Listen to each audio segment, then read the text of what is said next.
Hello, I am Nine, And I am Archon. and we are here at Westmarch Workshop, and we are going to pump you up. Yes, tonight's episode, we are going to go through, we're going to give you the news, all of it. Talk about the packs, talk about the console. If you don't care about the console, we don't care about you. We're also going to go and talk about all the hot fixes and how we are just dead wrong about which one is going to be nerfed first.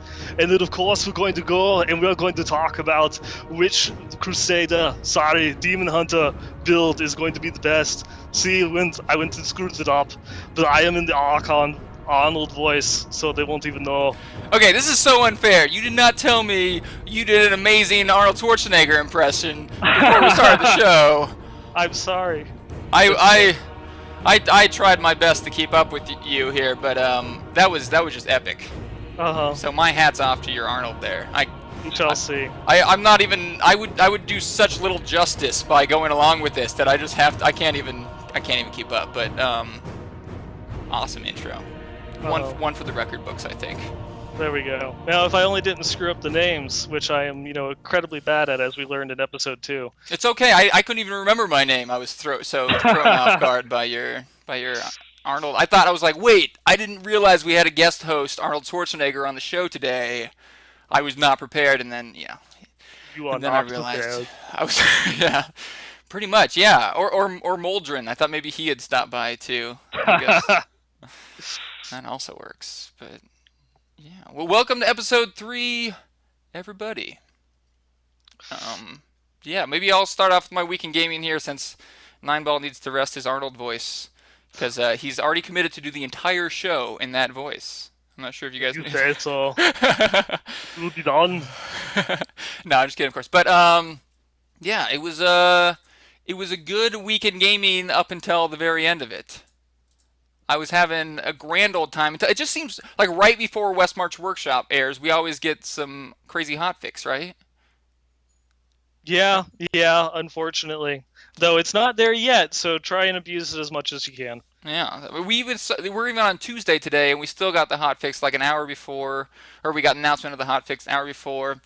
But yeah, my week I've been saving unID'd legendaries this week, so I have not identified a legendary, I guess, in about a week. Because I'm going on vacation tomorrow, I figured to start things off exciting when I get back, we'll identify like 100 legendaries. That'll be fun. Yeah, I think so. I don't think I'm actually going to save 100. Right now I have a stash and a half, so that's like 50, I Are, guess. are you going to go through and ID them one at a time, or are you going to cheat and use the Book of Cain?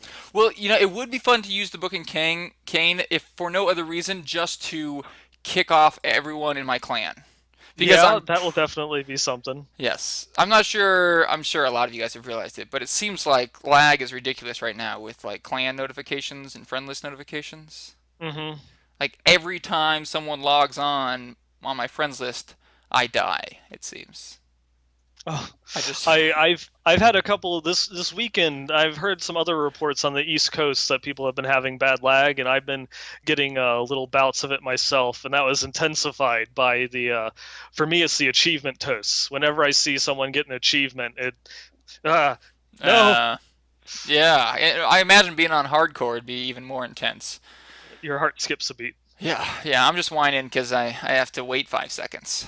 Ugh, 5 seconds. I Hey, can't play the game. repair bills. Yeah. You lose Repair your, bills. and you lose your pool of reflection. It's like hardcore light. It's true. It's true. Hardcore, extremely light. Yeah. Mhm. But yeah, with those lag spikes, I imagine identifying an entire inventory of legendaries would probably just break the servers. I imagine they would just blow up. No more Diablo 3. Someone used the Book of Cain on an entire stash of legendaries. Yep. Yeah. But no, it should be fun. I have a Thunder Fury. I have a few Chantotos, which I didn't think Chantotos were that good, but apparently it's like the second most common weapon right now amongst high-end wizards. Chantoto's Will, Hmm. which is a horrible item, so they must be using it for the set bonus, which is like take less damage from elites, 250 int, and then your shields heal for 25% of their amount when they expire. Yeah, I mean, it's one of the way people have been using to kind of circumvent the toughness requirements of the higher torment levels. As you'll go in, I know you don't see when you look at someone's profile or their armory page, their toughness doesn't update with Paragon points or skill selections. But you'll see people that are farming Torment 6. Or even on some of my hardcore friends like other demon hunters which are going through and farming Torment 4 and higher that only have like 6 million toughness on their profile sheet. It's not going to be buffed that much by Perfectionist and Boar, you know? Yeah, running hardcore with that much toughness? Yeah, Wow. Yeah, that's pretty hardcore, to say the least. that it is. um, but yeah, I'm still running my Lightning Wizard. I'm just really committed, so who knows how long it'll be before I try something else. I have collected a little bit of arcane gear just by happenstance, not on purpose. I got an SOJ today, and it rolled arcane. Hmm. And I thought about rolling it lightning. It was a little bit of an upgrade if I rolled it lightning. However, if I keep it arcane, I can re-roll the average damage and get crit or crit chance or crit damage, and it would be a really good arcane ring. Hmm. So I think that's what I'm gonna do, and just wait for my lightning SOJ. Yeah, just keep waiting. You have Hmm. that there in the wings waiting for you because it's I guess isn't most of Archon's damage arcane? Yep, it's all arcane. There you What go. what do you do in a situation like that?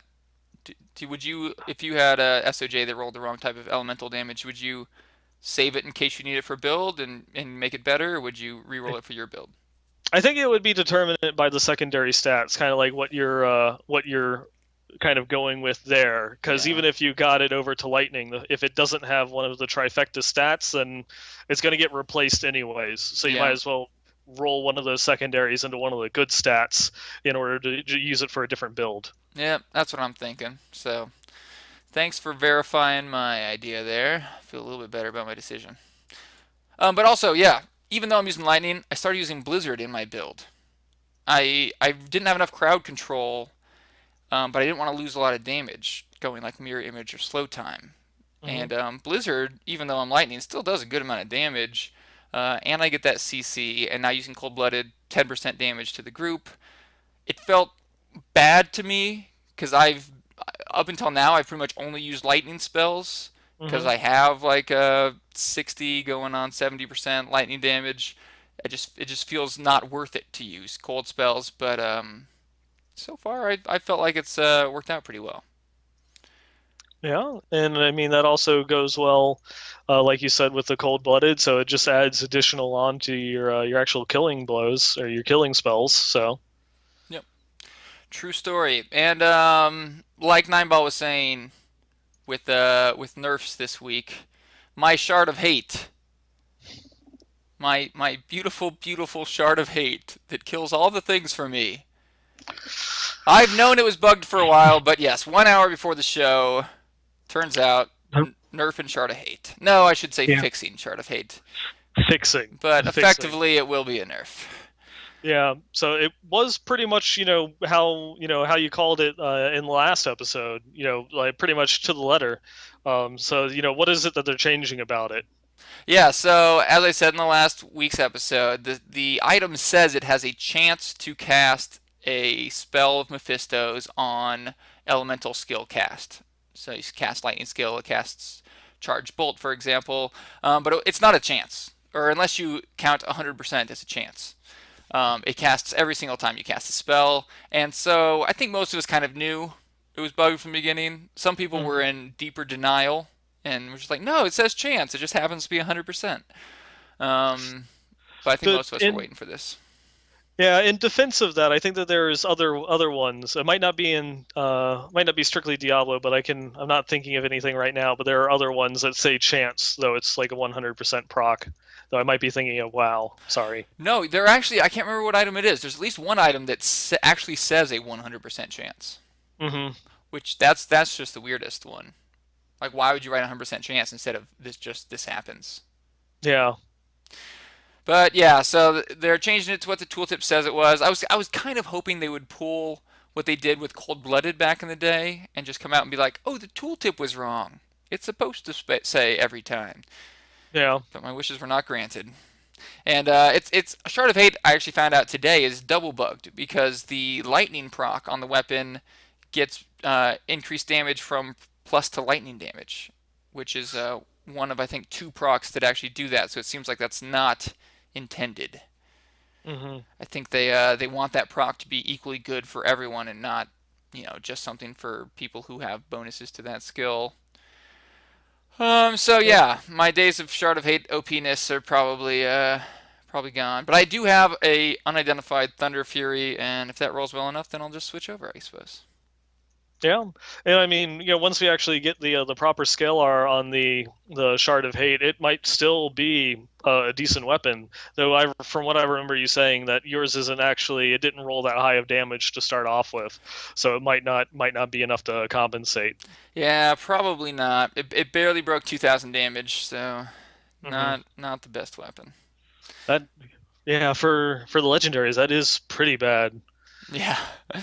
So what about you? How was your weekend gaming? For me, let's see. I finally got I stopped being a slacker. I got the Demon Hunter back up to 70, and this will completely ruin all of my Diablo cred, but I finally hit Paragon 100 on hardcore. Yay! Diablo cred Um, gone. No, yeah, I'm only God. like 50, so you're beating Uh-huh. me. But you're like what, 250 on softcore? Yeah, I think I'm like So, 275. It's just so easy to Paragon level right now. yeah, it does. It really comes and flows. But yeah, I mean that was kind of my big accomplishment. And the game was just trying to tell me something after going and talking about the cluster arrow build last week, and that's actually what we're going to be talking about later with the Demon Hunter. The game is all just like, here, have bonus fire items. It's like I crafted myself a Reaper wraps because that's just good for almost any build, regardless of if it's high on the resource cost or not. And I had one forgotten soul left over, and I wanted to turn armor into crit chance. Um, I rolled it once and it rolled fire damage, and I'm like, huh, This is a okay, so sign. yep, this is kind of a sign. Maybe I should go cluster arrow. And then after like a day or two of farming, it's like a Stone of Jordan with fire skill damage. It's like, okay, sold. Um, Still waiting on getting the cinder coat, but even without, a lot of people will go through and say like the cinder coat is like almost necessary for the build, but I'm having easy time going and blowing through things without it, and so it's not really that necessary because it just does so much damage. Yeah, Um, wow. I mean, you called it last week. Well, it didn't happen, but you made a good point last week that Cluster Arrow might get nerfed soon. I think it was actually you who had called the cluster arrow You're had gotten right. nerfed You're because I right. said arcane. I said the Archon build. Yes, we called each other's classes. Yes, that we did. Yes, and yeah, And on that one, surprisingly, still not yeah, nerfed. and we were both wrong in that respect. Yes, we were. I guess that kind of wraps up my week in gaming. So let's go and start talking about some of the things that have happened in this past week. Yeah, I guess the Demon Hunter nerf would be a good start. Do you want to talk about the Yeah, sharpshooter fix or nerf, depending on how you see it? yeah. Coming off of some of our predictions last week, the one that ended up getting nerfed out of all of the builds, the OP builds that we talked about, was the Demon Hunter pet build, which was built around the Marauders set, so that way you had all of your pets out at once, and then of course using custom engineering so you can get a third sentry out, and then there's also a quiver that allows you to grants bonuses to the sentry. I think it drops all three at once, or it was in the middle of trying to look this stuff up before we started the podcast, but I'll as I'm talking, I'll go through and look it up. But you just sat there with sharpshooter, which gives you a crit rate every second that you do not crit, and so you would just sit there and not do anything because when your pets crit, it wouldn't count against it. So you could run around with 100% crit rate, and your pet's doing all of your damage. And with the most recent patch, the 2.0.4, they removed the crit cap for pets. They used to be capped at 50% critical hit damage, but then they made it to where they'll scale with whatever crit damage that you have, and that just led to all sorts of shenanigans. Um, oh yeah, here we go. Bombardier's rucksack. You may have 2 additional sentries, so you can have 5 sentries out at once. And it was absurd how much damage you could sit there, and you literally just sat there and you would run around and you would let all of your pets and sentries do all the damage for you with 100% crit rate. Um, and they're finally nerfing that with the hot fix that went live earlier today, to where now if a sentry or a companion crits, it resets sharpshooter. So definitely was not intended. They did not want that functionality. While the pet build is still pretty nice, it's not, you can't rely on the sharpshooter in order to carry you through anymore, unfortunately. So what do you think about that change? I had a discussion on my stream with Mikey, who we disagreed on it, but I'd like to hear your take. Do you think it was the right call? Yeah, I mean, it definitely something like that. It definitely, just it wasn't really working with the flavor of the skill. It specifically says that until after you successfully critically hit. Now you could dissect it and say, well, it's after you, not your pet, or you could go with it, saying that, well, obviously it was intended that after a critical hit is scored, that it resets after that 1 second. Um, Yeah, with, I would agree. I guess the opposition is maybe A, that it's not obvious. Some people would say that it seems like it should work that way. Although I agree with you. And then I think the other argument that Mikey seemed to be trying to make was that without that sharpshooter bug, pet DH isn't viable, at least compared to cluster arrow DH. And that the build that was brought about by the sharpshooter, I say bug, some people I guess would just say how sharpshooter was working, mhm, was very reminiscent to necromancers, just kind of standing back, casting their curses and letting their minions do all the work. mhm. And so yeah, Mikey was one who disagreed with the change. Of course, my stance was similar to yours. But do you think they need to maybe do something now for pet DHs to make them viable again, or do you think it's just cluster arrows too buff?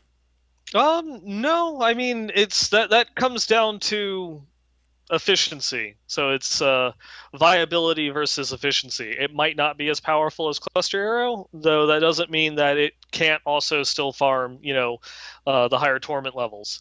And I've seen people that are still continuing to run it. They full out, they get the Tasker and Theo and go full on, and it gives them a lot of survivability. They still have to rely on a different skill.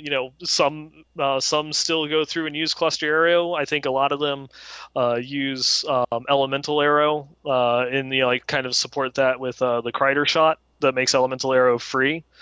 Mm, Um, just to help supplement the damage output because now they can't rely entirely on the pets to do everything for them. Lazy yeah. people.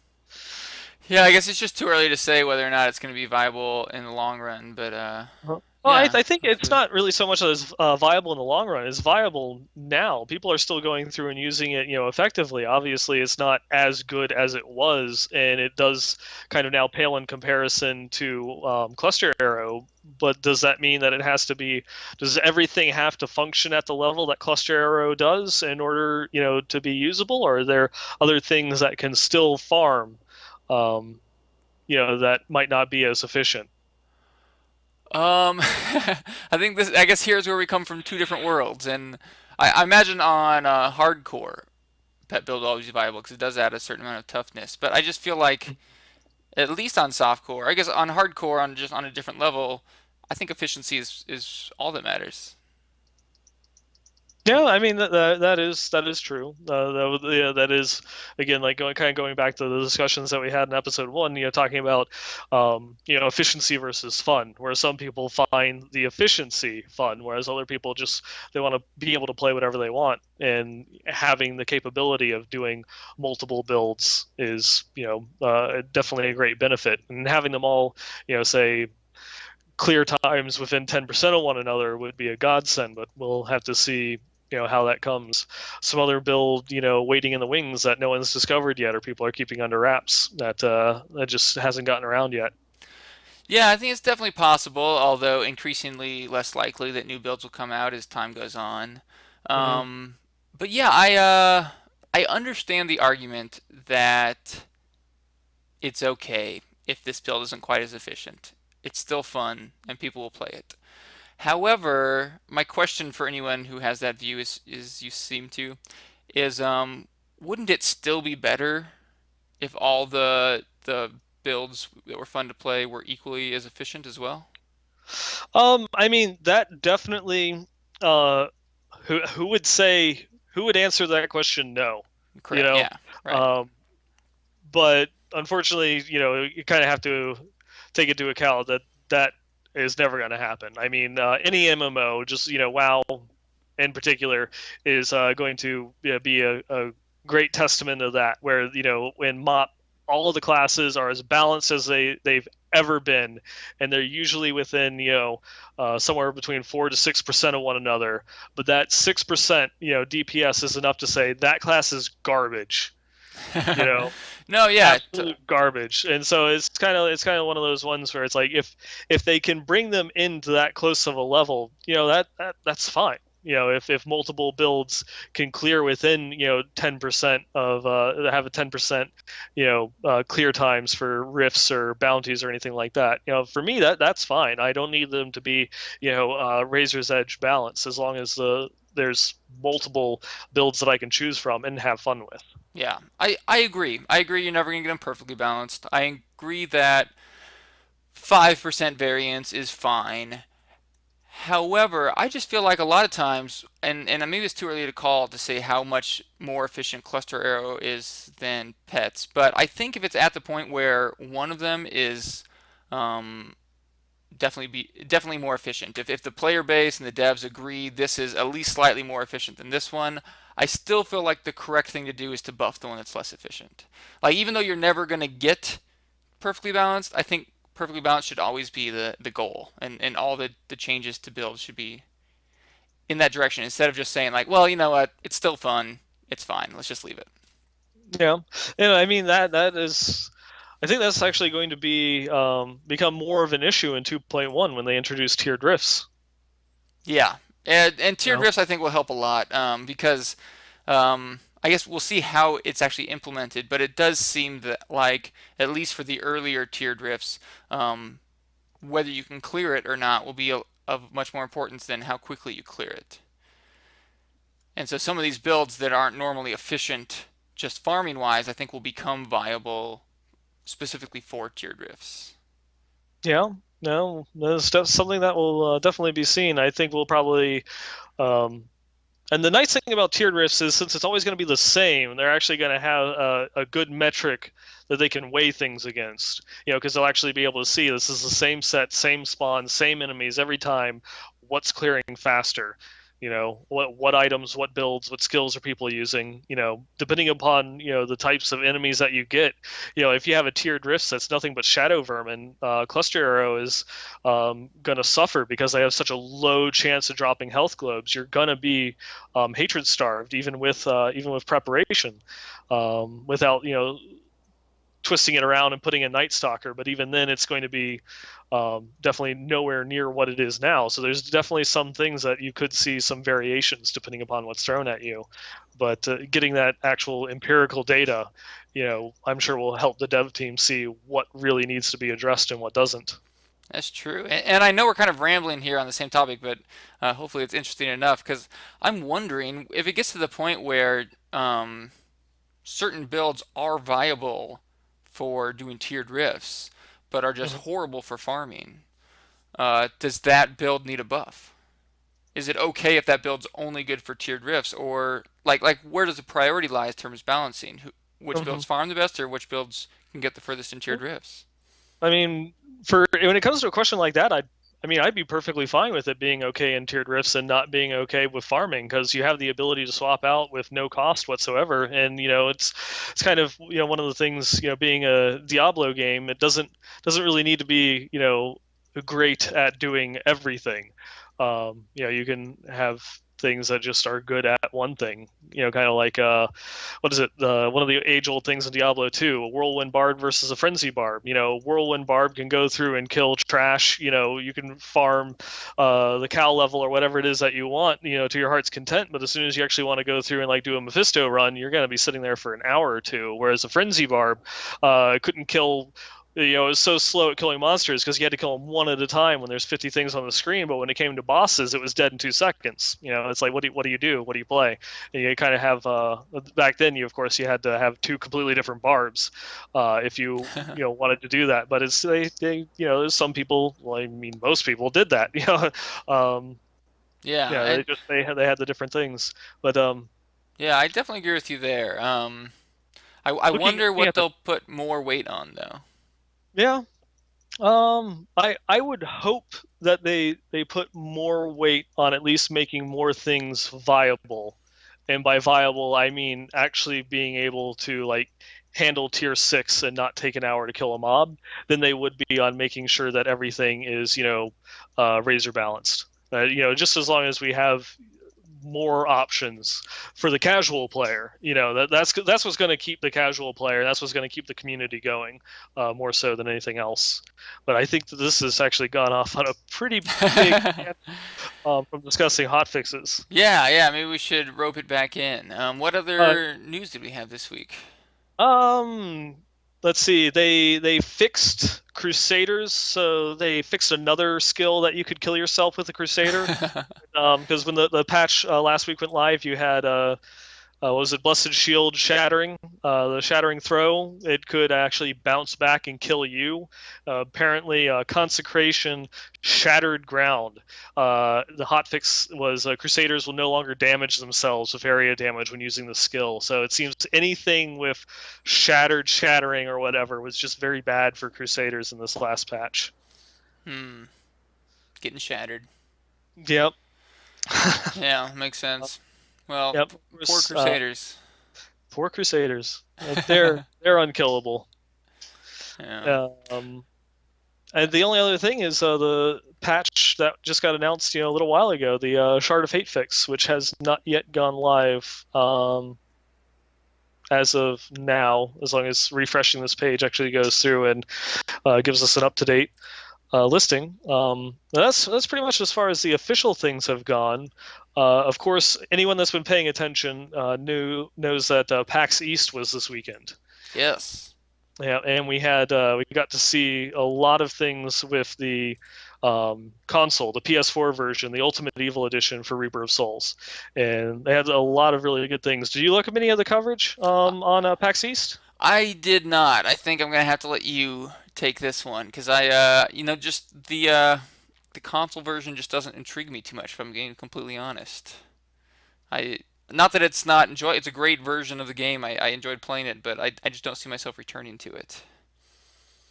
Yeah, I mean, I will probably stick with the PC myself, but over at BlizzPro, our Hearthstone site editor, Steven, he went through and he attended. He was there with us at the Reaper Souls launch party, Yeah. and he got a chance to sit down with two of the developers. There was Julia and Matthew, who was the producer and one of the actual game designers, I believe, that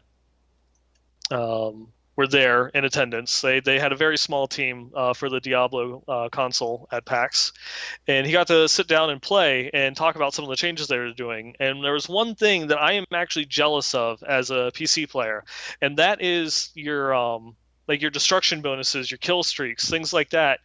In the PS4 version, what they're doing with that is if you get a destruction bonus where you destroy a certain number of items or objects in the game, you get a speed boost, and it's not like some little insignificant speed boost. You get like a 10 or 15% speed boost, which seemed to have gone over the move speed cap. Uh, Wow. 10 15 seconds, so you could chain through destroying multiple barrels and such and have it affect your gameplay. Or when you went through and you killed monsters, like when you got a kill streak bonus, instead of just getting a flat amount of XP, you could actually get like a 2 or 3 times experience multiplier to not only the bonus itself but apparently to the monsters that you killed. So there's a lot of really interesting things that they're doing with those streak bonuses. Right now they're also talking about how they're experimenting with kill streaks giving you Nephilim glory. So the yellow orbs, the Nephilim orbs that you find when killing mobs, there, if you get a big enough kill streak, you'll actually get a stack of it. Wow. kind of like a reward in addition to the experience bonus. And they're also thinking of ways that they could put in some sort of resource buff. They didn't mention whether it was going to be, refilling your resources or resource cost reduction, but something tying into that system. So there's some really interesting things that they're working on for the console edition, which I hope one day might see it into the PC. Yeah, well, I guess if history repeats itself, we probably will. I like the arcade feel that they give the console. I think it feels because I guess we can assume that the average console player is probably more casual than the average PC player, right? Oh no, Call of Duty, man. Call of Duty. Well, I guess that no, I should say game. yeah, I should say specifically for Diablo maybe. Uh, oh yeah, yeah, that's a casuals game, of course. Yeah, and so I think those arcade elements work well in console, and sometimes they translate well to PC as well. But yeah, I think those just keeping the game fast paced and giving you bonuses that are, I mean, really, it's hard to get a kill streak on purpose, right? Like it's like if you're like trying to get kill streaks, you're not going to get that many more than you would not trying to get kill streaks, right? Depends. I mean, because if you understand, how the mechanic works, it might be just one of those ones where you're just, running through, but it doesn't. You don't actually have to kill anything as long as you damage an enemy. It will keep the streak going. So if you have, like a fast-moving skill, like say, elemental arrow, frost arrow, but not ball lightning. You can just, as you're running, if you have a kill streak and you don't see anything, you can just shoot it at the edge of the screen and hope that you hit something off screen, and that will keep your streak going. You just, if you are trying to go for some sort of like big bonus. But I mean, if you're going for huge kill streaks, you're probably just sitting in the Royal Crypts while skeletons spawn, so you can go through. It's like, look, I got a 15,000 enemy killing streak. It only took me 8 hours. Type thing. That's something that kind of fun. Yeah, That's right. yeah, definitely. Yeah, I like the way they're going with the console. I was really surprised at how good it feels. Um, so yeah, I definitely wouldn't mind if they brought some of that to the PC version. Yep. There wasn't anything really new that they talked about for the PC side of it, because that was pretty much just all console. And we actually have that interview up at BlizzPro. We have it as a featured article at diablo.blizzpro.com. You can give a shout out, watch Steven go through and rock the Crusader on the PS4, and just chill out and hang out with the devs. It was actually a really cool interview because he's sitting down with Julia, who's the one of the producers for the console version of the game, just playing Diablo and doing the interview. So it was pretty awesome as far as interviews go. So it's not just a bunch of people sitting around a microphone. You Yeah. actually get sit and watch things happen and see the things that they're talking about happen while they're playing. Yeah, that's really cool, and I'll make sure I put a link to the to that article in the description of the live stream and the YouTube video as well. Hmm. That's Um, awesome. Well, we got a lot of feedback this week. that we did. That we Yeah. did. Our calls have been answered. Yeah, so thank you guys so much. We were asking for feedback. We didn't get a whole lot the first episode, but boy did we last week. And one of the things that Nineball mentioned people were saying was if runs are still a thing. And I guess they mostly mean like campaign mode runs, maybe like chest farming. Yeah, the question itself was directly in relation to um, because we had just kind of offhand had been mentioning runs. We were actually talking about bounties and rifts. It's not really the runs like you're used to in Diablo 3, where it was, you go through, you clear, you get your 5 stacks and, the festering woods, and then you go and you clear fields of misery. It's not really a run such as that. That isn't to say that there are some that do exist, but most people right now are just they're playing bounties in adventure mode. There's no real run because you go wherever the bounties take you. There's not really any set path. Um, but there are still some, like one that was nerfed with the patch 2.0.4 was the I'm trying to the Crazy Climber quest in Act 3 on the Bridge of Rakkus. Uh, that one, people would go through like set it Torment 6, and you would just stack on a bunch of survivability and you would run through because you didn't actually have to kill anything. You could run by all the mobs, start the quest, run up the little stairs, turn it in, and then that's it. You're done. You go through, leave, die, or whatever, start a new game. Um, and you just do that. You constantly, and I believe they use the checkpoint in the story mode so that they can run and check the spawn location for the quest really quickly. But they changed it to where you actually have to kill all of the monsters spawned by the event in order to get credit for it. So it killed that. One of the other ones that people are like doing now is the Crazy Hermit. So again, it's a campaign mode. It's right after Wortham when Magda kills Cain. Spoilers. You can, when you run out of the town, there's sometimes there'll be an alchemist standing up at the bridge that gives you a quest to run 5 feet this way and give a potion to a hermit that rewards experience and gold. And so people have been doing that, as kind of like just experience runs that you can do on Torment 6, stack on all of your XP gear, and just run into it again and again and again and again. Because if he doesn't spawn, leave game, and just keep doing it. And it's like a 1 in 10 chance, 1 in 20 chance of him spawning or something like that. And apparently people do that just for experience. Otherwise, I'm not aware of any other runs, but tell me if I'm wrong. That seems pretty grueling. The only thing I've heard, I guess a lot of streamers are still doing chest runs. Even after the nerfs to chest runs and the buffs to rifts, I guess there are a few people who are trying to just go into Act 5. Each person goes to a different zone, opens all the chests, and then everyone kind of just goes to each map, opens the map to see if there's a star on it, and then leaves. Mm-hmm. So I'm not sure how efficient it is, but enough, I guess, that people are still doing it. But you had mentioned that devs are still looking for more ways to make rifts better. Is that accurate? Yeah, there was a recent post there was something on the forums that Lilira went through and chimed in on. That was basically just asking people more feedback on riffs. Let me see if I can pull it up here. This is something that I actually should have had up already, but I'm bad, so I didn't have it. All right. I have nothing Yep. in front of me, so you're one step above me. All right. So here we go.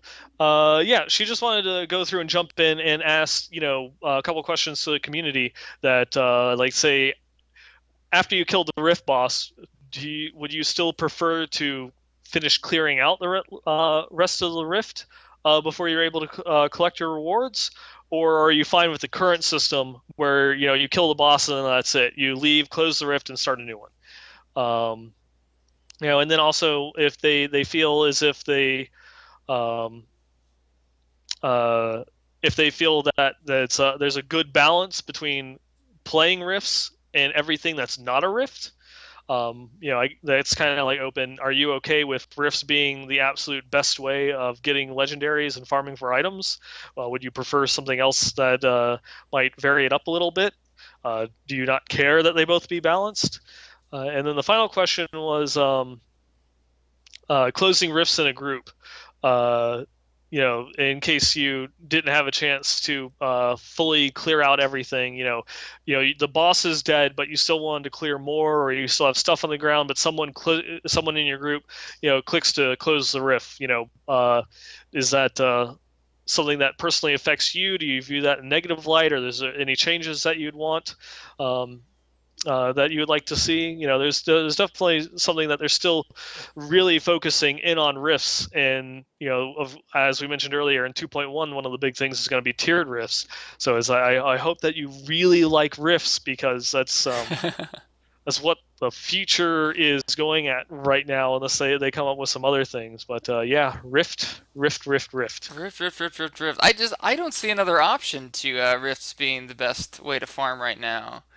It just seems like if they try to balance it so that, okay, so if rifts aren't the best thing to farm in theory, then they shouldn't be the best thing to farm for anyone, right? Like if they want to balance it in a way that you decide, you want to do rifts, or do you want to go do bounties, or do you want to just go out in the world and farm things, then it has to be balanced even for the casual players, right?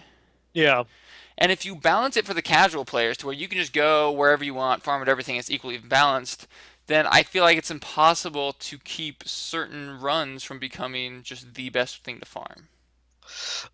Yeah, I mean, I think this kind of um, comes up as something like sorry, losing my train of thought here. One of the things that Travis Day said in the interview that he did a few weeks ago, prior to launch, that he's okay with two-handers being inferior to one-handers, and he didn't really elaborate too much about that. But the reason for it is especially in a game that everyone tries to take at with a fine-tooth comb and find the best way of playing, is that's what people are going to do. Even like we were saying earlier, even if it's less than 5% difference in the actual outcome, that's what people will do because it's the most efficient. That's what people will be drawn towards. As soon as you go through and make something comparable that might be a little bit better than Rifts will be empty, regardless Yeah. of whether they're fun or not. People are all going to be drawn towards that. So if they go through from a design perspective and say, this is designed to be the best thing regardless, and the other things like campaign mode, we're okay with campaign mode, kind of being garbage in terms of farming items and legendaries compared to rifts and bounties, and we're perfectly okay with that. That's the way that it is designed. Yeah, and I think that because it's designed like right now, without a major overhaul, the only logical thing is to make rifts way better than anything else.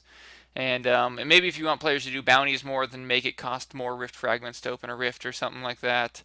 But I don't see another way right now, and I'm one that loved this idea that Travis Day threw out about a year ago of sitting down to play Diablo and saying, "What do I feel like doing today?" Hmm. But in the current state, there's just no way to do that. And the only way I see that coming about is through tiered rifts, and if they add more systems like tiered rifts. My worry, of course, with that is if they give you rewards for doing those endgame systems like tiered rifts, it could get to the point where that's the only thing people do.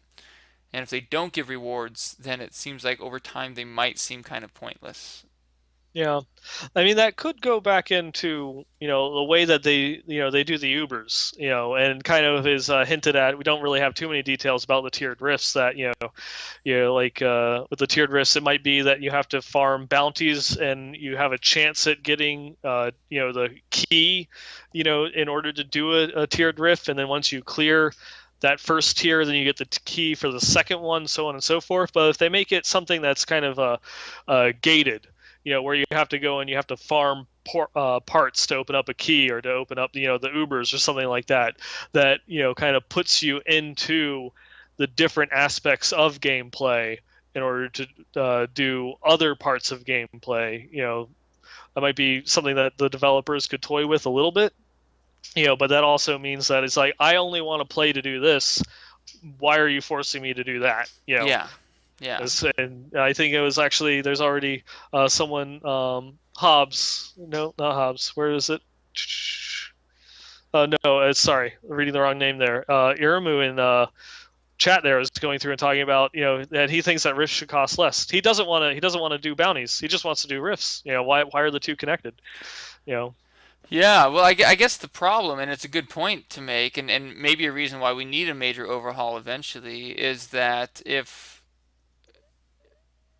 rifts aren't, like we said already, if rifts aren't the most efficient way to play, then some other really dumb way is going to end up being the way to play, just the way the things are set up right now. Hmm. Um, and if rifts cost less fragments, let's say they cost one fragment to open a rift, then players just really wouldn't do bounties. I mean, even the players that enjoyed bounties, if they cared even substantially about efficiency, are going to farm nothing but rifts. And I guess that's really at the core of what causes this kind of problem is players want to feel like they're being efficient. At least most players, and some care more than others. But as long as players are aware of what's most efficient and are trying to play efficiently, then the devs have to work with that. Have to find some way where doing what is most fun is also at least close to equal in maximum efficiency. Yeah. It's definitely something that I'm not really envious that they're having to wrestle with that particular type of problem because that's how do you solve something like that, which the game MMO, ARPG community has been going with for ever. They've not really found a really good solution for it because as time has progressed, people care even more about efficiency than they did the prior year. It's true. It's true. I think they've done an okay job with World of Warcraft, but I know a lot of people would disagree with me. I know, I know a lot of people in World of Warcraft feel obligated to do everything, even the stuff Hmm. they dislike. But yeah, I guess we've been rambling on that enough. Yeah. I guess going back into some more of our feedback, we also what is it? We had some questions about sources for blacksmithing patterns. Um, Unfortunately, they're just blacksmithing patterns are all just random drops. You just there's no real way to farm them per se. You just kind of go out and kill things, and they drop. Though there are for all of the patterns, the level 70 patterns, there are specific items that are required in order to go through and farm them. And if you go and you look up what those things, like say the Reaper's Wraps, a very popular one. Almost everyone gets them because they're very high drop chance off of Malthael when you kill them in campaign mode. Is the Reaper's Fear, which has a chance of dropping from Malthael himself. So I mean, items like that, you can go through and target farm once you have the pattern. And just one thing to keep an eye out for is there is sometimes, I believe, I know that he spawns in the Northern Highlands in Act 1 when you're doing adventure mode, though I've heard some stories that he's spawned in like Dolgur Oasis and other areas of the game. There's a little boy. He won't appear on your map as a vendor, but you'll just see him standing out in the middle of the wild, and he will sell one blacksmithing pattern that you do not yet own. Oh, Yeah, but he's very rare, doesn't spawn all the time, and he could spawn in a random zone in the game. It's like no real way of knowing. They're the only ones that I've actually seen since the patch has gone live, in the same way that he functioned in beta, was only in the Northern Highlands. But if anyone has a screenshot that they could provide that shows that he does spawn elsewhere, that'd be something to go through and prove that he can spawn in other places. And he'll only sell one, so you can't invite other people into your game to go and buy that same pattern. It's just his first one to purchase it gets it. oh. Yeah, that's a pretty cool idea. I wish they'd do more little hidden secrets like that. That's pretty fun, I think. Yep.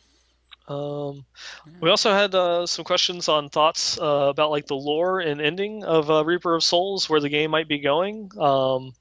Since we're already kind of running long on this episode, we won't get into that. But it's definitely something anyone that has listened or read some of the stuff that I've done in the past, you know that I am a big lore and story fan. So that's definitely something that I would like to get into and start talking about maybe a little bit down the road when we get the timings and such worked out a little bit better.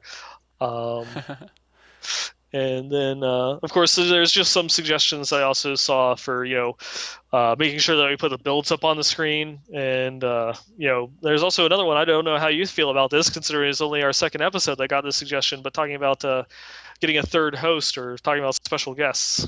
Yeah, that's definitely something to talk about. Probably not something that we'll figure out during the stream, but yeah, I think we'll at least occasionally have a third person on, assuming that we can get an overlay for it. I don't think there's any objections to that. I think whether or not we'd have a third co-host permanently would probably be just a matter of seeing how it goes when we bring on a guest, I would Hmm. imagine.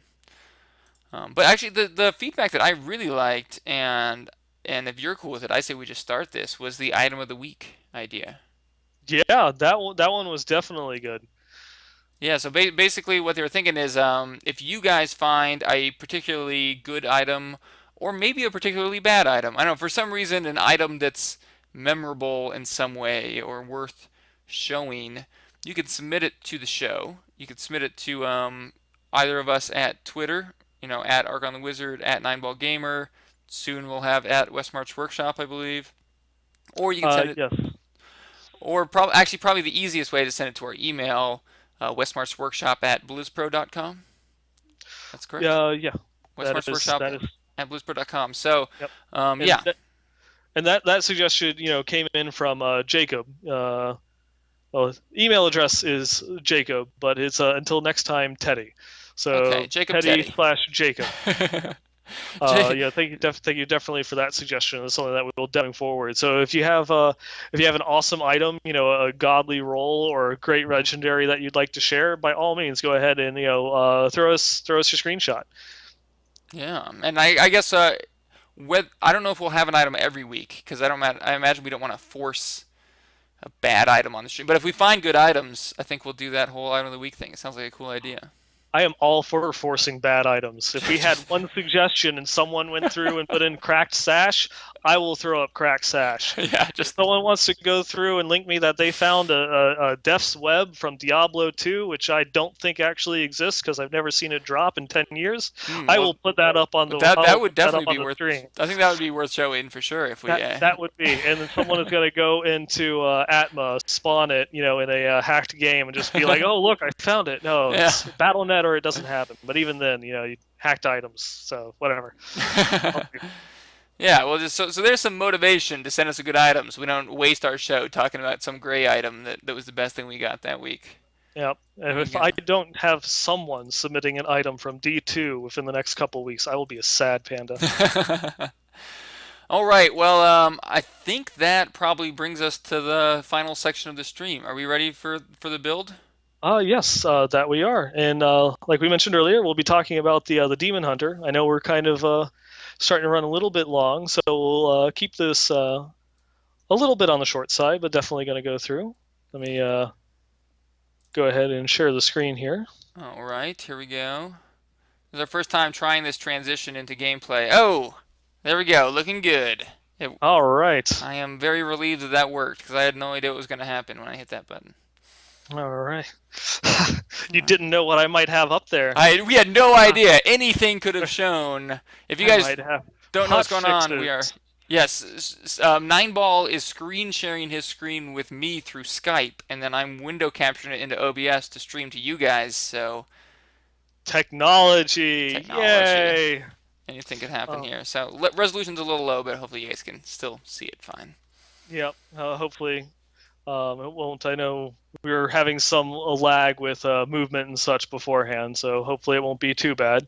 But yeah, up on the screen right now, if you can see it, yes. is the basic kind of cluster arrow build.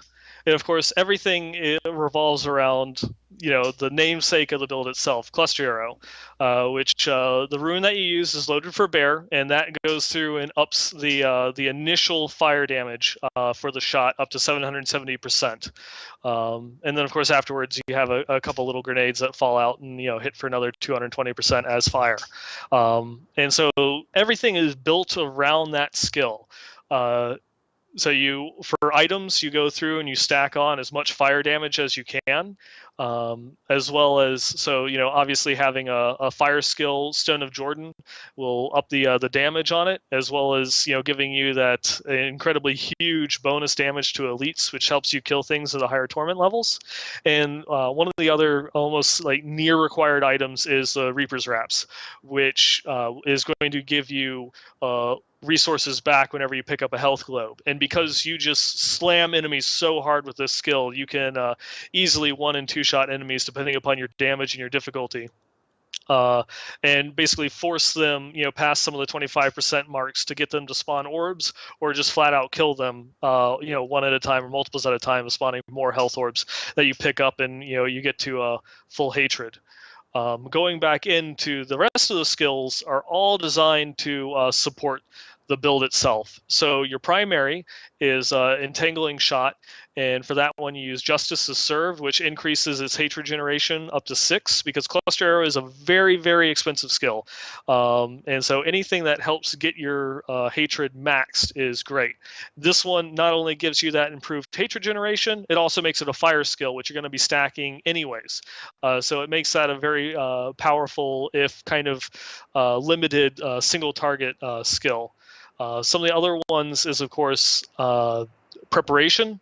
You use punishment, which swaps it, so where you use discipline to restore 75 hatred, because again, cluster arrow just costs a lot, and this will help refill your hatred when you're in a jam, because a lot of times you might go through and throw out your full 4 cluster arrows on your full bar of hatred, and they're at like 10% health, and so you just hit that prep and you get your other final shots to go through and kill them.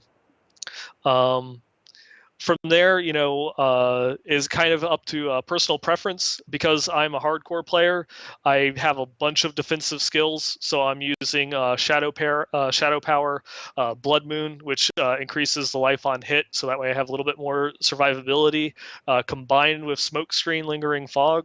A lot of times on softcore, you might see them drop Shadow Power for something else, maybe Vault, and just going with Smoke Screen, Healing Vapors as their kind of get out of jail free and their emergency heal. But on hardcore, there's certain situations where you need one or the other. And then, most softcore builds, you're going to be using Companion Wolf for the damage bonus. On hardcore, since, of course, I've just recently rebuilt the Demon Hunter, my survivability is still a little bit on the low side. So I'm still using Companion Boar, just so that way I have a little bit of a safety net. But there are still others that will actually go through and use Bat, which gives you the 1 hatred per second, because, again, expensive skill. The entire build revolves around getting as much hatred in as you possibly can. Going back into the passives, the only real mandatory one is Blood Vengeance. Increases your maximum hatred, so that way when you fully unload at the beginning, you can get like that 1 extra shot depending upon how many Paragon points you're putting into your increased hatred. Ambush, which you deal 40% additional damage when enemies are above 75% health. Because this has the potential to knock half their health out in one go, Ambush is incredibly powerful because you're just loading so much into that first shot. And when it crits, things die. Archery, kind of just mandatory for almost all Demon Hunter builds. Again, I'm using Perfectionist because I am hardcore. At that point, a lot of people will use steady aim. Some people will use sharpshooter just because they are running around and they're one-shotting everything. It's going to be a couple seconds in between every single one of their packs. It kind of, your mileage will vary on the remaining one.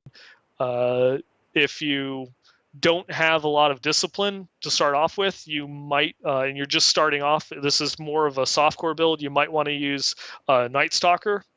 Because with me on hardcore, I've got 71 discipline because you just need that in order to survive, especially if I'm not running Night Stalker. I need a large pool of discipline so that way I can use preparation as well as Shadow Power or Smoke Screen multiple times in case I need to. So those ones, your mileage will vary. The real big ones, of course, is Cluster Arrow. Entangling Shot is one of your better ones, and Preparation Punishment along with Blood Vengeance are kind of your real mandatory skills. Everything else from there is either something that every Demon Hunter is using regardless of your build, or is a little bit of personal preference. Whether you're playing hardcore, obviously you're going to use up a lot of those slots with survivability. If you're playing softcore, you can use a lot of that in order to further increase your DPS even more, which if your damage is high enough, you can one-shot the enemies before they get to you.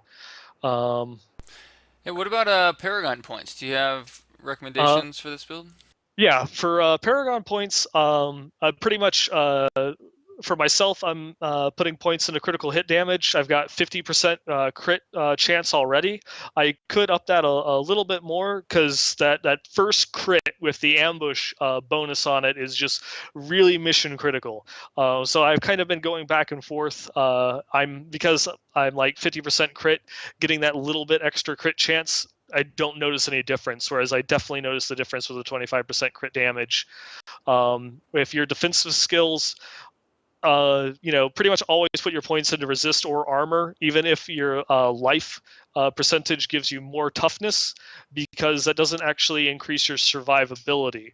Because your survivability is a relationship between your toughness and your healing. the life just gives you a little bit of extra padding, but doesn't reduce your incoming damage, so it doesn't leverage your incoming healing that much. So that's just one of those points regardless. Always want to buff armor or resist all. If you're at a good point, you dump the rest of your points into life regeneration, because again, that's going to up your survivability because it's going to up your incoming healing to counterbalance your incoming damage. Yeah, I think it seems like the more healing you have too, the more important it is to focus on armor and all res. Yeah, those two numbers are the most important. A lot of people will go through, and a lot of people, especially unfortunately with hardcore, they see the items with life percentage and vitality as the biggest toughness increase, and they go for it, and they still die.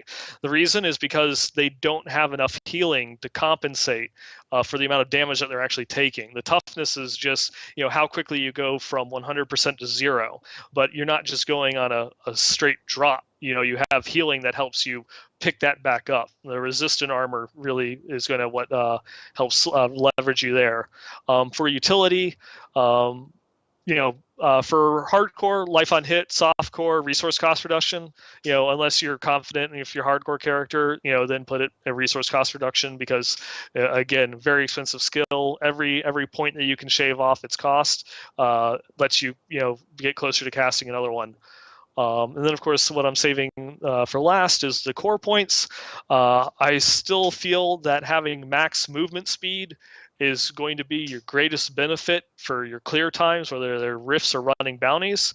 So always having that maxed is pretty much your first priority. So if you don't have 25% movement skill benefit from items, which if you're past Paragon level 200, you should be re-rolling all of those stats anyways because they're horrible when you weight them against other items. Once you have max movement speed, then dump all of your points into maximum hatred. Some people will have personal preference. They don't care about their movement speed. And they want to pump everything into maximum hatred just so they can get those extra shots off. But there's one thing that you do regardless of what it is when you're playing the game, and that is you're moving. And moving 25% faster is going to make your games 25% faster as you run through everything. So that's pretty much my recommendations for the Paragon point expenditures. Yeah, that's pretty nice rundown of the cluster build. I definitely learned a lot there. I haven't played DH since Reaper. Yeah, and then of course one of the other big ones which I do not yet have, and a lot of people say is necessary, but I've been having a lot of luck with this build without, is of course the Cinder Coat. If you get a Dex Cinder Coat, you should play a Demon Hunter. I don't know what else to say. I have a Dex Cinder Coat right now.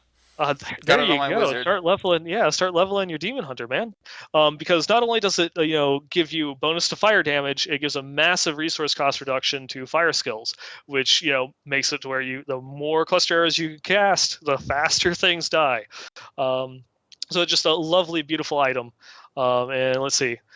Yes, we can do that. That just happened. Yeah. There we go. Cinder Coat. I was prepared for this one. So this is definitely, great item if you can get it from there. Obviously, Mage Fist, again, it's always going to roll attack speed, and it's always going to roll fire skill damage. So if you get one of those, beautiful. And finally, Stone of Jordan. That's going to be, if you get one with your fire damage, it's going to be beautiful. Yeah, very nice. It seems like this is just the build to run right now. I don't know if I've played with the Demon Hunter yet that wasn't using Loaded for Bear. Yeah, I mean that pretty much is it because the other options that you have on Cluster Arrow, they're just nowhere near as effective.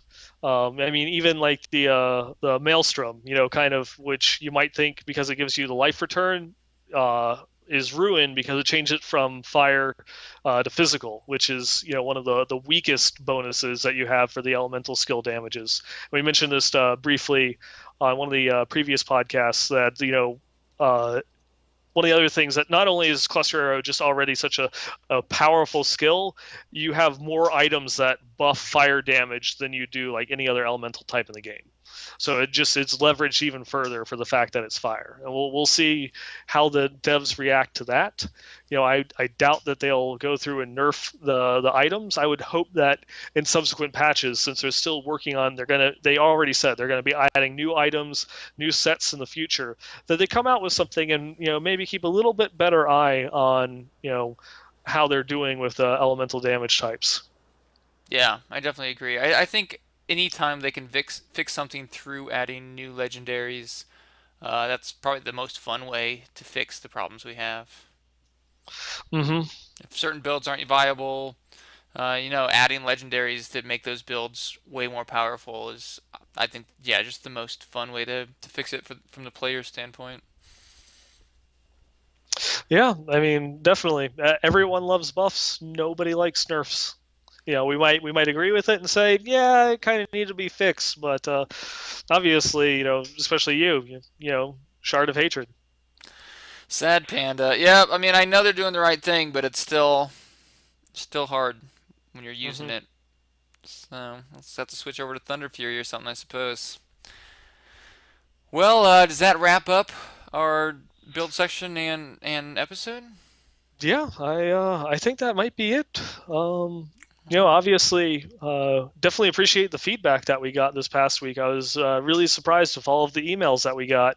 That was really nice, really great hearing feedback. So anything else that you have to share or say will be great. The new thing that we want to go through and start up, submit us our screenshots for your items. That'll be fun. Yeah. So whether it's an awesome item you found you want to share with us, a question you have, a build you'd like us to talk about or get our opinion on, or a challenge that you think me and Nineball should do against each other, we are going to continue running the show heavily by your feedback. And you can send that to westmarchworkshop@bluespro.com. It's probably the best place, I guess, to send feedback in general. Yeah, definitely. And by our next episode, we will have the Twitter account set up. It's not that that's incredibly difficult. We're just lazy. Yeah, we play a lot of Reaper of Souls, and why would we want to do anything else? Mm-hmm. Pretty much. That's about it. Well, I guess that wraps up this week's episode. We keep going over longer than we thought, but sometimes we get into those rants, and it's just worth continuing going, I suppose. It really is. Especially, I know that you're looking to get into video game development, so that's something that is important to you, and it leads to a discussion, which is always fun. Yeah. At least fun for us. Hopefully, fun for the listeners as well. Yeah, definitely. And if you don't like it, email us. Let us know. Do we rant too much? Yeah. I don't think we're going to be. I don't think we'll be fixing that one. But yeah. But if you just want to blow off some steam, we still want to hear your opinion. Yeah. If you're relatively creative with your trolling, we might even read it on live. Yeah. Maybe no one who will listen to you talk. We will. Yeah. We'll be those people. We will listen to you type. Okay. Well, with that being said, I'm going to start the outro music and do the outro. All right. We enjoy having you on this week's episode of Westmarch Workshop, episode 3. Hope you've learned something. At the very least, enjoyed your time here, because we've enjoyed ourselves. And that overlay is not working, so we're going to stick with this one. I'm Archon the Wizard. I'm Nineball. That's good. You surprised me. I can't believe your Arnold impression. That's impressive. Maybe I should change my icon to Conan the Barbarian for our next podcast. I'll do it. I like it. Do it in the Arnold voice all the way through, and go into work with a bleeding throat the next day. Oh. Well, message us on Twitter or tweet us, whatever you do on Twitter, @Archon the Wizard. That's the thing you do. Do it to us. @NineballGamer. We will see you next week for episode 4 of Westmarch Workshop, Wednesdays at 6 p.m. Pacific, 9 p.m. Eastern. May all of your legendaries roll crit. We're out. I got nothing.